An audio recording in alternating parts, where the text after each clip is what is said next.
आज हम चलते हैं 32वें स्टेप की ओर। तर्पण, लाइबेशंस जिनको बोला जाता है। जितना जप होता है उसका दशांश मतलब 10वां अंश यज्ञ होता है। 1,00,000 जपा मंत्र तो 10,000 यज्ञ हुआ। जितना यज्ञ होता है उसका दशांश तर्पण होता है। तर्पण अर्थात हम देवता को, क्योंकि हमने उनको अग्नि से इतना कुछ दिया है, यज्ञ की अग्नि में कभी जल का छिड़काव नहीं होता। उसके बाद हमने जो देवता है उनको जल देना है क्योंकि प्यास लगी है। 1-1.25 घंटा, 1-1.5 घंटा या जितनी देर, आधा घंटा यज्ञ हुआ, हमने इतनी आहुतियां दी। अग्नि में स्वाहा जो है, कहा जाता है अग्नि के 2 अंग हैं, स्वाहा और स्वधा। स्वधा जो है तर्पण जल से जो किया जाता है, केवल जल से, केवल जल में अक्षत या तिल डाल दिए जाते हैं या केसर डाल दिया जाता है। वो साधना पर निर्भर करता है कौन सी है। तो तर्पण जो किया जाता है, तर्पण किया जाता है कि शीतलता के लिए, कि हमने देवता को अब जल से भी कुछ ऑफर किया है, कुछ अर्पण किया है। तो तर्पण कैसे किया जाता है, मैं आपको सबसे सुगम बता रहा हूं, जिसमें इसमें एक अध्याय है जिसमें लिखा है पात्र साधन। पात्र साधन भी छोड़िए आप, जैसे हमने कहा था एक छोटा पात्र लीजिए, एक उसमें स्पून रखा, एक पात्र बहुत है। वैसे पंचपात्र में अलग अलग पात्र इसलिए रखे जाते हैं कि जिस पात्र से आप जल पीते हैं उसी पात्र से आप हाथ नहीं धोते। उसके पीछे यह विधान है कि उसी जल से आप पांव नहीं धोएंगे, आप पीने का जल शुद्ध अलग रखेंगे। तो वो रखना है तो वो रख सकते हैं, परंतु अगर बहुत संक्षिप्त में करना है, एक पात्र रखा, उसमें एक चम्मच रखा, स्पून रखा, और जिससे आपने आचमन किया, हस्त प्रक्षालन किया, उसी पात्र में आप अपना तर्पण कर सकते हैं। जब मैं जंगल में था तो वहां संभव ही नहीं था कि आप इतने पात्र रख के बैठ जाओ, जो चूहे थे वो सब उड़ा देते, तो एक ही पात्र रखना होता था। तो उस तर्पण कैसे किया जाता है, ये आपके पास पात्र है, ये स्पून है, आपने जो मंत्र है उसको लिया, जल चम्मच को डाला, जल में निकाला, इस उंगली को दूर रखा, ओम भूर्भुवः स्वः तत्सवितुर्वरेण्यं भर्गो देवस्य धीमहि धियो यो नः प्रचोदयात्, ओम तर्पयामि, छोड़ दिया। उसी जल, उसी पात्र में उस जल को छोड़ दिया। फिर लिया, फिर मंत्र बोला, ओम तर्पयामि, छोड़ दिया। फिर लिया, फिर ओम तर्पयामि, छोड़ दिया। कई प्रकार का तर्पण होता है। जो देव तर्पण आपको साधना में करना है वो हमने आपको बता दिया है। जब आपने 10,000, अगर 1,00,000 मंत्र जपा, 10,000 का यज्ञ हुआ, तो 1,000 जो है आपका तर्पण हो जाएगा। 1,000 लगभग 10 माला। तो यदि प्रतिदिन यज्ञ कर रहे हैं तो प्रतिदिन थोड़ा सा तर्पण कर दिया। अगर आपका यज्ञ 1,000 बार तर्पण करना है और आपका 40 दिन का पुरुष चरण है तो प्रतिदिन सिर्फ 25 रह गया, 25 बार तर्पण किया। अब गिनने की बजाय उसको आप एक समय बांध लीजिए कि मुझे बस 5 मिनट करना है, 5 मिनट मेरा 25 बार हो जाएगा। 5 मिनट मैंने मंत्र बोल के ओम तर्पयामि, ओम तर्पयामि, ओम तर्पयामि, ऐसा किया। कहा जाता है, मैंने कथा कहीं पढ़ी थी कि एक स्त्री थी और वो इतना अधिक जप करती थी, जप में इतना अधिक समय बिताती थी कि उनकी मृत्यु के पश्चात कोई व्यक्ति जाकर उनकी कुटिया में बैठता था तो दीवारों से भी ऐसी तरंगें उठती थी कि बैठने वाले को वो मंत्र सुनाई देता था। इतना जप करना चाहिए अगर जप के पथ पर चले हैं। इतना जप करो, इतना जप करो कि आप स्वयं जप हो जाओ, कि मंत्र एक एक शरीर का अंग में ऐसा स्फुरन उत्पन्न हो कि प्रत्येक जो अंग है वो मंत्र उच्चारण कर रहा है। और मंत्र करने का, तर्पण करने के बाद जो 33वां कदम है वो होता है अभिषेकम या मार्जन, जिसको बोला जाता है। मार्जन अब वो अवस्था है जिसमें साधक स्वयं साध्य हो गया है। बहुत बार मुझसे प्रश्न किया जाता है कि कई बार हम आश्रम में होते हैं तो बहुत अच्छा महसूस करते हैं, सब सात्विक लगता है हृदय में, जैसे बाहर जाते हैं फिर वैसे ही हो जाता है मन, फिर वही कलेश मन में, फिर वही क्रोध। ऐसा क्यों है? तो हम बोलते हैं कि यदि अग्नि प्रज्वलित है तो अग्नि के पास बैठे हैं तो ताप आता रहेगा। अग्नि के जब तक पास हैं तब तक ताप लेते रहेंगे, तब तक आप उसको ताप सकते हैं। जब दूर चले गए तो नहीं ताप पाएंगे, वो अग्नि का प्रभाव जो है नहीं रहेगा। तो अग्नि को हमेशा यदि साथ ही रख लेंगे, यदि हम अपने इष्ट को साथ ही रख लेंगे तो हमेशा प्रसन्न रहेंगे। फिर भी कुछ पल ऐसे आएंगे जब जब हम अपने इष्ट को भूल जाते हैं कि हम दुखी हो जाएं, परंतु अधिकतर समय आप प्रसन्न ही रहेंगे। तो उसको रखा कैसे जाए पास में? जो हमने सबसे पहले न्यास किया था, न्यास एक माध्यम होता है कि हमने मंत्र को, इष्ट को, ईश्वर को अपने आप में ही विद्यमान कर लिया। अगर मेरे अंगुष्ठ में ब्रह्म है, मेरी तर्जनी में विष्णु है, मेरी मध्यमा में रुद्र है, मैं उस भाव के साथ यदि संसार में चलूंगा तो कितना निर्भय महसूस करूंगा। पर भूल जाते हैं हम उस भाव को, अभ्यास से याद रहना शुरू हो जाता है। मार्जन क्या है कि अब हमने सारी प्रक्रिया कर दी है।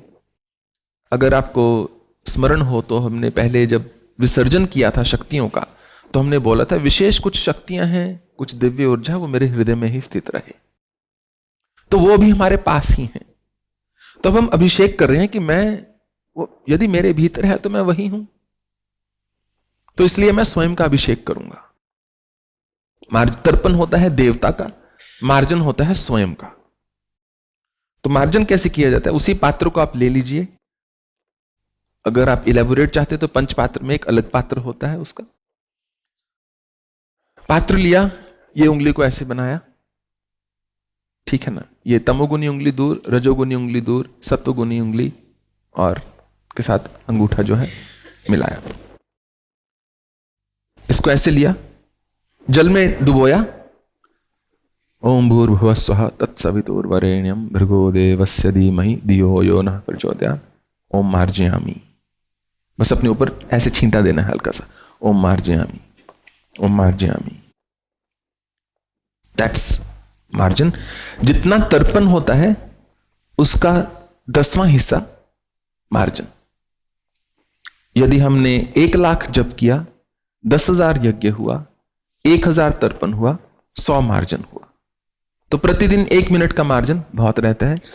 और मैं जंगल में खुश होता था कि 1 ही मिनट का है, क्योंकि सर पे ठंडा पानी पड़ना हिमालय में, it's not the most pleasant thing.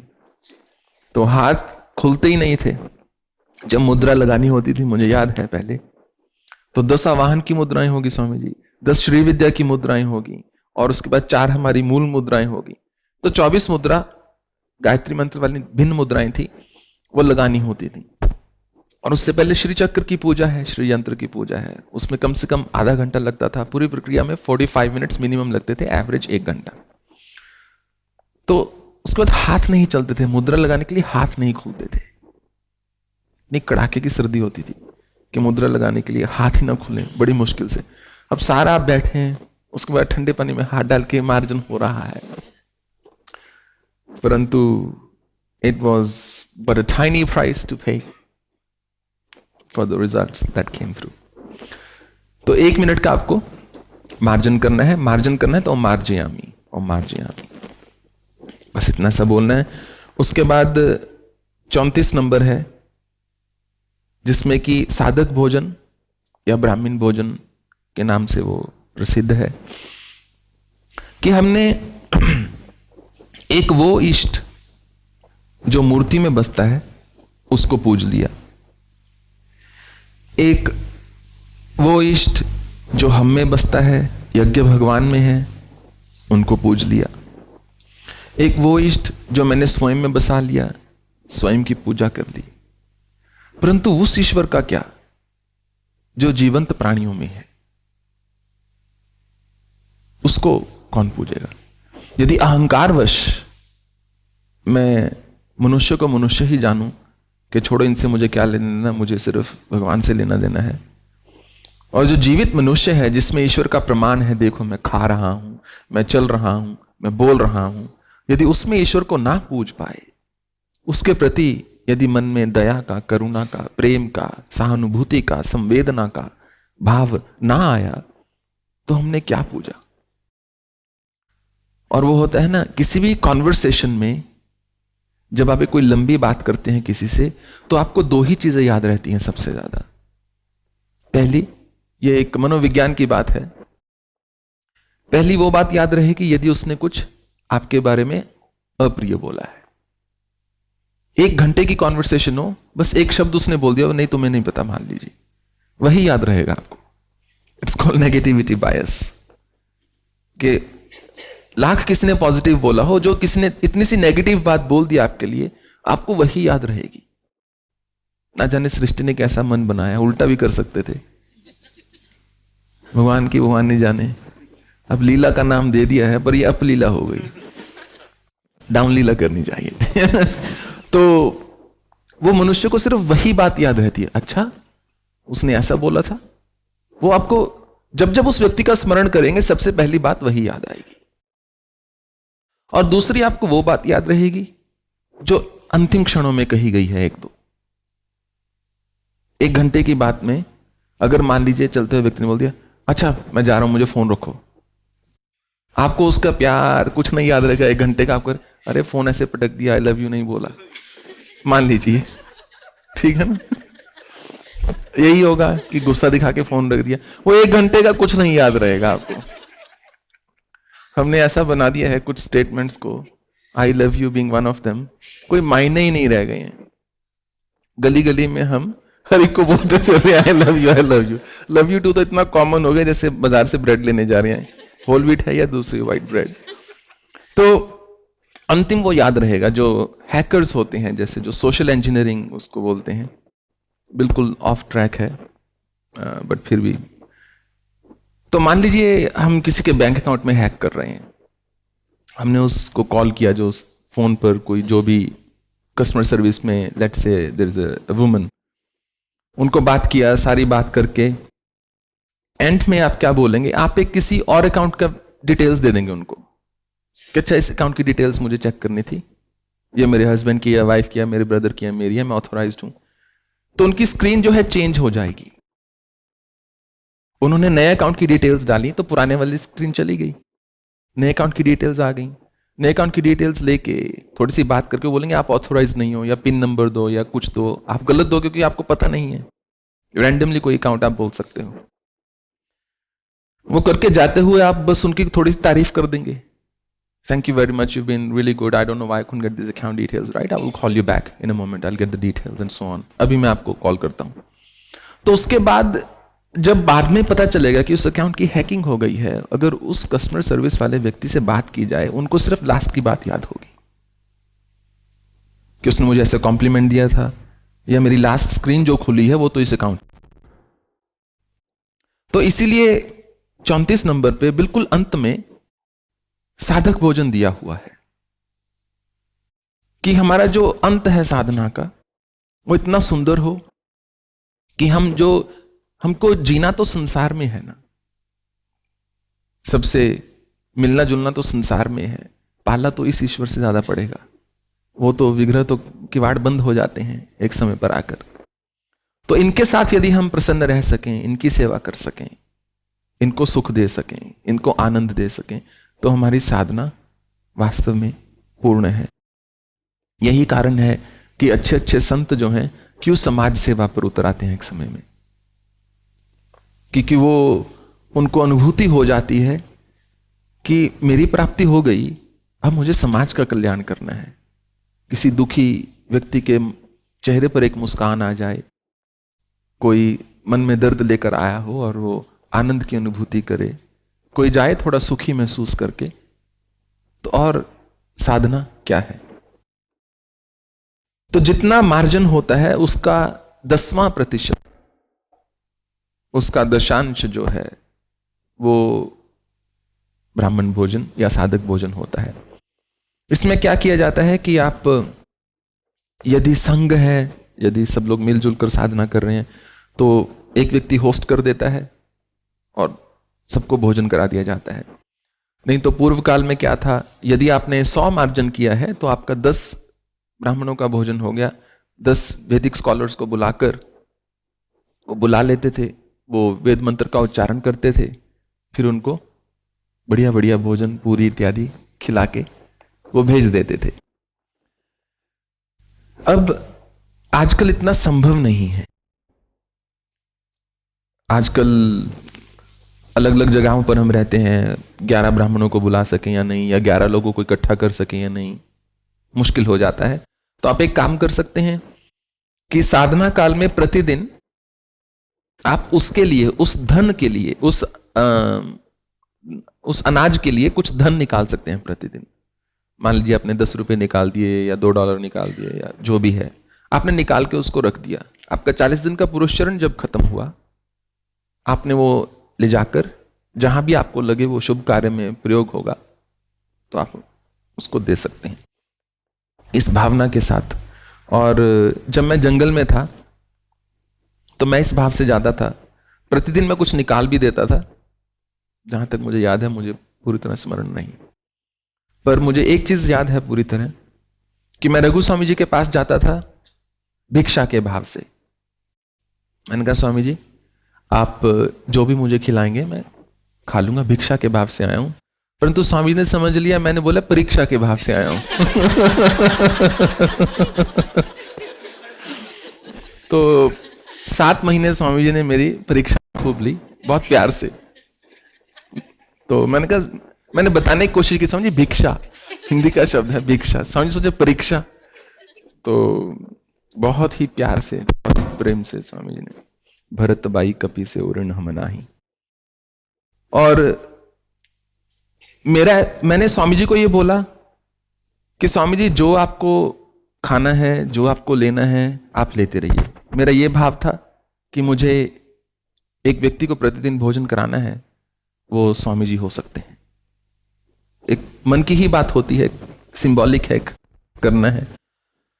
और मेरे एकांत शुरू होने से पहले वहां एक दिन स्वामी जी मेरे पास आए। उससे पहले मुझे थोड़ा सा आपको पीछे लेके जाना होगा।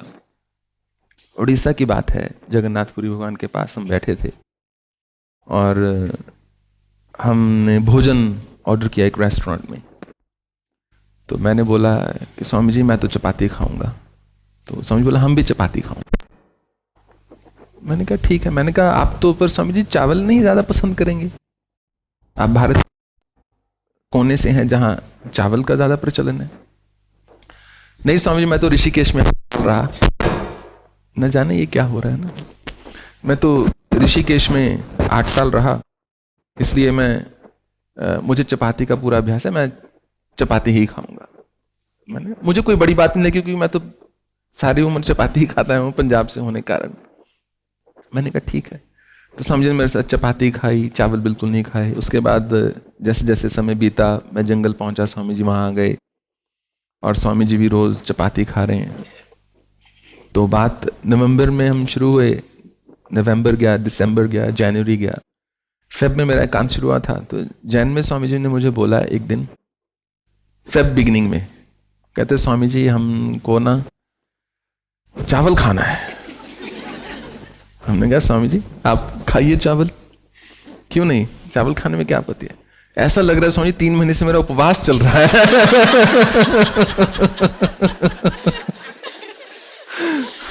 स्वामी ने बोला ऐसा लग रहा है कि 3 महीने से मेरा उपवास चल रहा है, ये खा खा के चपाती और रोटी मेरा पेट नहीं भरता। मैंने कहा स्वामी मैंने तो कभी बोला ही नहीं, आपको जो पसंद है, जो पसंद आप उसको मंगवाइए, किसी प्रकार की कमी नहीं है। तो स्वामी जी ने चावल मंगाया और एक महीने में 20-20 किलो चावल भी स्वामी जी ने उड़ा दिया। तो मैंने कहा मुझे स्वामी जी आपका डिपार्टमेंट है, आप देखिए, मुझे मेरे एक समय के भोजन से मतलब है, जिस दिन मिल जाएगा अच्छा है, नहीं मिलेगा तो भी अच्छा है। तो साधक या ब्राह्मण भोजन में अगर पता हो कि कौन खा रहा है तो वो खिलाना चाहिए जो व्यक्ति को प्रिय हो। ऐसा नहीं कि जो आपको प्रिय है उसको ठूसने पे उतारू रहो कि ये खा के देखिए, वो भी देख लेंगे, पर जो उसको चाहिए बेचारे को दे दो। तो इस चैप्टर में बाकी मैंने लिखा हुआ है कि क्या आप कर सकते हैं, क्या नहीं कर सकते, वो आप पढ़ लीजिएगा। सब कुछ करने के बाद अभी भी आप छूटे नहीं हैं, अभी भी थोड़ा कमी है आपके कर्म में, तो उसके चलते हम क्षमा प्रार्थना दोबारा से बोलते हैं कि जो गलतियां हमसे हुई जप में, यज्ञ में, उसके बाद की दिनचर्या में, जब यज्ञ तो कुछ समय के लिए है, उसके बाद पूरा दिन जो बिताना है उसमें यदि ऐसे मुख से वचन निकले या ऐसे मन में भाव आए जिससे दूसरे को दुख हुआ हो, किसी भी प्राणी मात्र को मेरे कारण दुख पहुंचा हो, तो उसके लिए हम दोबारा क्षमा प्रार्थना करते हैं। समस्त साधना का आधार यदि एक शब्द में बताना हो कि हमारे वचनों से और हमारे कर्मों से हम यथासंभव अपनी तरफ से हमारा पूरा प्रयास हो कि हम किसी को दुख ना पहुंचाएं, हमारे कारण कोई कष्ट में ना हो। क्षमा प्रार्थना करने के बाद फिर भगवान सूर्य को अर्घ्य दिया जाता है, और विशेष रूप से गायत्री साधना में तो बहुत ही महत्वपूर्ण है। सवितुर भगवान सूर्य का नाम है और सावित्री उनसे प्राप्त हुई ऊर्जा का नाम है। उससे पहले जैसे हमने बताया था ऋग्वेद में माँ उषा जो है, सारी आराधना उनकी है। तो जिस पात्र से आपने तर्पण किया है, मार्जन किया है, जो जल प्रयोग किया है, उसी को लेकर सूर्य भगवान की ओर रख के ऐसे आपको जल दे देना है। भगवान सूर्य की ओर रख के अर्घ्य को सूर्य की ओर मुख करते हुए जल को ऑफर कर देना है। वो जल भूमि में जाएगा कहीं। जिस प्रकार कभी गर्मी पड़ रही हो ना, तो जीव जंतु होते हैं पानी को तरस रहे होते हैं। यहां पर ऐसी असीम कृपा है श्री हरि भगवान की के गिरी गंगा पास में है, तो सब जीव जंतु जो हैं जाकर जल पी सकते हैं। परंतु अधिकतर जगहों पर ऐसा नहीं होता, उनको कहीं चल के जाना होता है। परंतु सूक्ष्म जीव जो हैं वो तो इतनी दूर जा नहीं सकते, जल की आवश्यकता हर प्राणी को होती है। तो जब हम सूर्य भगवान को अर्घ्य देते हैं तो वहीं पर जल जो है आ जाता है, क्योंकि अक्सर पहले जहां कुएं कहीं और होते थे, जहां घर के बर्तन धोते थे वो जगह और होती थी, जहां कपड़े धोए जाते थे वो अधिकतर समय घाट ही होता था। तो पूजा स्थान पर जो किया जाता है वो एकदम शुद्ध जगह होती थी, उसको इतना लिपा पोता जाता था या साफ रखा जाता था कि वहां पर सूक्ष्म जीव कम से कम हो। परंतु बाहर की ओर कौन ध्यान देगा? तो सूर्य अभिमुख होकर, क्योंकि जहां सूर्य किरणें आ रही हैं वहां सबसे पहले सूखेगी जगह, तो इसलिए सूर्य भगवान की ओर मुख करके हम अर्घ्य को दे देते थे कि वहां पर सूक्ष्म जीवों की जो है पालन हो, सब फलें फूलें ईश्वर की सृष्टि में। शायद इस शिविर से पहले मैं एक बात बता रहा था कि एक हमारा अतीत होता है, जो हमारा बैगेज होता है, जो हमारा साया है। जब हम प्रकाश की ओर जाते हैं तो हमारा अतीत जो है हमारे पीछे आ जाता है। जब हम सूर्य अभिमुख होते हैं हमारा साया हमारे पीछे चला गया। परंतु जब हम सूर्य की ओर पीठ कर लेते हैं हमारा साया हमारे आगे आ गया। तो जो व्यक्ति प्रकाश की ओर गतिमान होता है, जो व्यक्ति प्रकाश की ओर चलता है, उसका साया उसके पीछे ही रहेगा हमेशा। अंधकार जो है आगे नहीं आएगा। परंतु यदि आप प्रकाश से पीठ कर लेंगे, मुझे ज्ञान नहीं चाहिए, मुझे प्रकाश नहीं चाहिए, तो आपका जो अंधकार है आपके आगे आ जाएगा।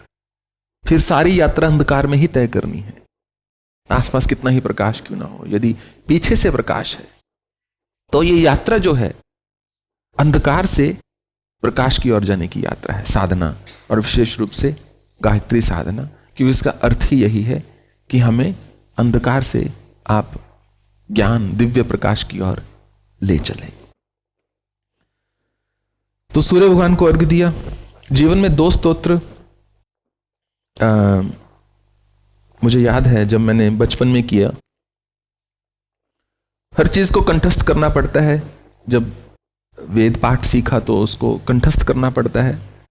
इसमें दो राय नहीं है कि जब आप बच्चे होते हैं, बालक होते हैं, तो वास्तव में ही स्मृति बहुत विलक्षण होती है। आप एक चीज 5, 7, 10 बार पढ़ते हैं, वो स्मरण हो जाती है, स्कूल की किताबों को छोड़ के। बस वही नहीं याद होती, न जाने कैसे वो पन्ने पर छपी होती हैं, वो नहीं याद होती, बाकी सब याद हो जाता है।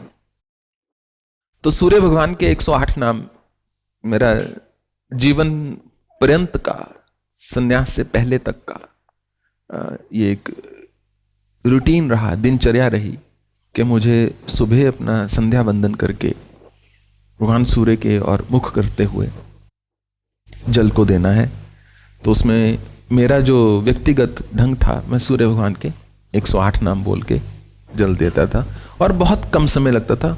ओम सूर्य मंगल त्वष्टा पुखाग वस्ती मानज काल मृत्यु रविदाता सोम भ्राकर सूर्य स्नश्चर ब्रह्मा रुद्र स्कंद वैद्युत अग्नि जठ अग्नि ईंधन अग्नि तेजस्वी धर्मध्वज वेद वाहन वेद कर्ता त्वसर्ग सत्य त्रेता द्वापर कलयुग काष्ठा मुहूर्त क्षमा क्षपा यम संसार राशि तत्व काल चक्र वास्व शास्त्र पुरुष योगी व्यक्त व्यक्त स्नातन काराध्यक्ष पराध्यक्ष तमनो अंश वर्ण सागर जीव जो निरा भूतक्ष भूतपति सर्वलोक नमस्कृते कामद सर्वोत्मुख क्षय विशाल मंच परम बुतादि शीघ्र प्राण धातु धन्वंतरी धूमकेतु आदि देव वदित पुत्र विंदाक्ष माता पिता पितामय प्रजा द्वार स्वर्ग द्वार मोक्ष द्वार त्रिविष्टक देह कर्ता चराचरात्मा प्रशंसात्मक सूक्ष्म मैत्री करुणामंती ओम नमो भगवती सूर्यादित्य अश्वतजस्य अधोवानी स्वाहा करके मैं जल को दे देता था। I've got a small ulcer in my tongue. I couldn't speak some of the words clearly. So 108 ये भगवान सूर्य के नाम थे, जो कि सूर्य आदित्य हृदय, जो आदित्य हृदय स्तोत्र से लिए गए हैं। तो मेरा ये ढंग था उसको जो व्यक्ति सूर्य उपासना करता है, सूर्य को ग्रह ना समझा जाए, यदि सूर्य को एक ऊर्जा का स्रोत समझा जाए या सिर्फ गायत्री उपासना ही मानी जाए, जो व्यक्ति इस कर्म को करता हुआ भगवान सूर्य को अर्घ्य देता है सुबह, कहीं ना कहीं उसके जीवन में तेजस्विता जो है बढ़ती चली जाती है। बस बार बार एक ही चीज का आपको स्मरण कराना चाहूंगा कि बिना भाव के नहीं, भाव होना बहुत आवश्यक है। और ऐसा नहीं कि यदि मैंने अपने जीवन काल में इस कर्म को मान लीजिए 10,000 बार किया हो, इतने दिन तो कर ही दिया होगा, नहीं इतने नहीं, कम किया है, मान लीजिए 6,000 लगा लीजिए। और ऐसा नहीं कि हर बार मेरे मन में भाव था, परंतु 70% समय था और वो पर्याप्त था। तो यथासंभव जितना हो सके भाव से ही करना है। कभी समय का अभाव हो और ना कर पाए कुछ, तो सबसे सरल है भगवान गणपति की पूजा की। भगवान गणपति की पूजा करने के बाद आई विल टेल यू संक्षिप्त विधि जो है, वो चीजें यदि आप 36 स्टेप्स नहीं करना चाहते, by the way it would be your loss, but in case you don't want to, तो आपको कौन कौन से कर लेने चाहिए रिगार्डलेस। आई होप नहाना इट्स नॉट डिफिकल्ट, नहा तो सब लेंगे ही। और so I will tell you the numbers and you can note down 1 2 4 5 6 7 and all the remaining after that. so 7 and then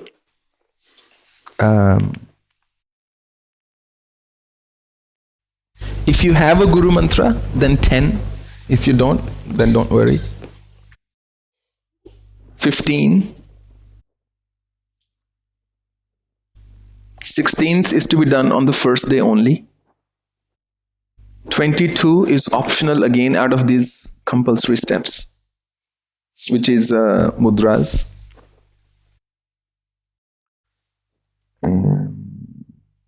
26, which is actual japa, mool mantra japa.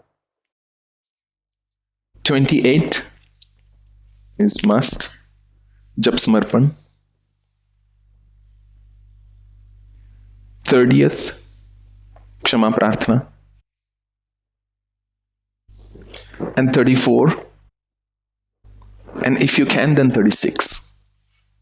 तो 1 स्नान करना आवश्यक है, बेदिंग। उसके बाद शुद्ध वस्त्र डालना। आप चाहें तो पूजा गृह के वस्त्र अलग रख सकते हैं, बहुत लोग ऐसा करते हैं कि वो वस्त्र डाला, वो अलग पूजा गृह में ही छोड़ दिया, उसको लेकर कोई और कर्म ना किया गया। उसके बाद शुद्धिकरण, ओम पवित्र पवित्र वा सर्वस्थांगतो वा यास्मै पुंडरीकाक्ष सा भैरव्यंतर शुचि। यदि मंत्र नहीं पढ़ सकते तो जल लिया, बस ऐसे छिड़क दिया तीनों दिशाओं में, कि शुद्धिकरण, उस भाव से कि शुद्धिकरण हो रहा है। उसके बाद आचमन। आचमन हमने आपको बताया था कैसे करना। ओम केशवाय नमः, माधवाय नमः, नारायणम, या देवी का जो है वो ऐं गायत्र्यै नमः, ऐं त्रिपुराय नमः, श्रीं सावित्राय नमः। 6th है अग्नि का जो एक छोटा सा दीपक जो है उसको जरूर प्रज्वलित किया जाए। वो लोग जो वेस्ट में रहते हैं खास करके, या इवन यहाँ पर भी, मैं खुद कभी कंफर्टेबल फील नहीं करता कि अग्नि का दीपक जलाकर घर के पीछे छोड़ दे। तो जब दीपक जला लिया, पूजा खत्म होगी, उसके बाद यदि आपको घर से जाना है तो उसको किसी सेफ जगह रख दिया जाए, जहां आसपास लकड़ी का कुछ ना हो, कपड़ा इत्यादि ना हो, थोड़ा सा ढंग से। 7th, उसके बाद गणेश भगवान का ध्यान लगाना है। वक्रतुंडाय, ओम वक्रतुंड महाकाय सूर्यकोटि समप्रभ निर्विघ्नं कुरु मे देव सर्वकार्येषु सर्वदा। यदि वो नहीं लगा सकते, कि मंत्र नहीं बोलना, सिर्फ ओम गणपतये नमः या ओम गणपतये नमः, भगवान गणपति का ध्यान लगा लिया। उसके बाद 15th, अगर गुरु हैं तो नंबर 10 के गुरु नंबर 10, वाह 10 नंबर ही आपको ध्यान लगाना है, जिसमें कि गुरु मंत्र पर, गुरु पर ध्यान लगाना है। ये देखो कोइंसिडेंस नहीं होगा मुझे लगता है। तो 15 है पृथ्वी पूजा। पृथ्वी पूजा में एक सिंपल जल से ट्रायंगल बनाया ऐसे, जो उसका पॉइंटेड पोर्शन है, वो जो निचले वाला डाउनवर्ड पॉइंटिंग वो आपकी तरफ होगा। बीच में जल से ही एक बिंदु बनाया, ह्रीं आधार शक्तये नमः बोला। अगर इतना नहीं कर सकते तो पृथ्वी को ऐसे स्पर्श किया, माथे पर लगाया, काम खत्म। 16th, उसके बाद संकल्प लेना है, जो पहले ही दिन लेना है कि मैं ये हूं फला व्यक्ति, इस कार्य के लिए, इस मनोरथ के लिए ये संकल्प ले रहा हूं। हाँ जी, अगर आप मुद्रा प्रदर्शन कर रहे हैं तो 22वां स्टेप है मुद्रा आपको दिखानी है।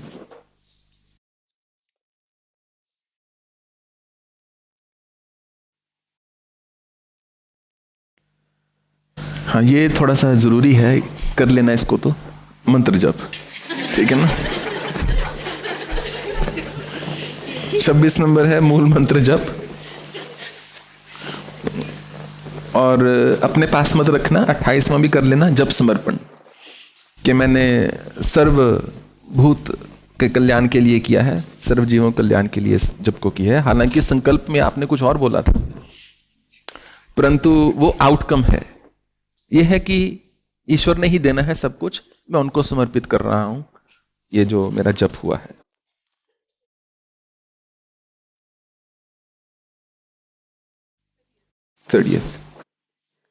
क्षमा प्रार्थना। क्षमा मांगने से कोई मनुष्य कभी छोटा नहीं हो जाता, बल्कि बड़प्पन की बात होती है। बस एक शुद्ध हृदय से,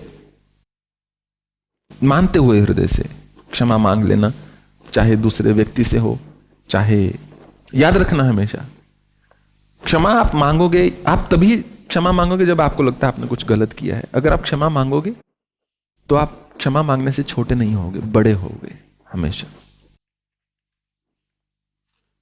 तो क्षमा प्रार्थना जो है, यदि आप नहीं, ये मंत्र नहीं बोलना चाहते, इस श्लोक का उच्चारण नहीं करना चाहते, तो बस हाथ अंजलिबद्ध होकर प्रार्थना करनी है कि माँ, ऐसा नहीं, अगर मुझसे कुछ गलतियां हुई हैं, मेरी गलतियों के लिए मुझे क्षमा कर दीजिए। ठीक है ना। हाँ, और जो हमने जप यज्ञ तर्पण इत्यादि है, अगर नहीं कर सकते तो थोड़ा सा जप, सॉरी, यज्ञ तर्पण मार्जन नहीं कर सकते तो थोड़ा जप कर लिया उसके अतिरिक्त। उसके बाद जो साधक भोजन है 34 नंबर, उसमें आप प्रतिदिन या तो कुछ निकाल दीजिए या फिर आप बाद में बुला के जब अनुष्ठान पूरा होता है तो ब्राह्मण भोजन करवा दीजिए। You can keep collecting it, then you can put it wherever you like. I have no reason to say no.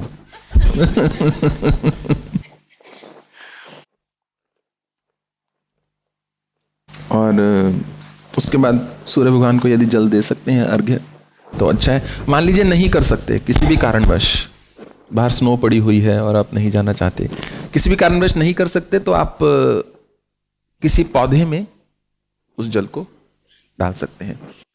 तो इसके साथ ही 36 कदम जो हैं पूरे हुए। ओम भूर्भुवः स्वः तत्सवितुर्वरेण्यं भर्गो देवस्य धीमहि धियो यो नः प्रचोदयात्।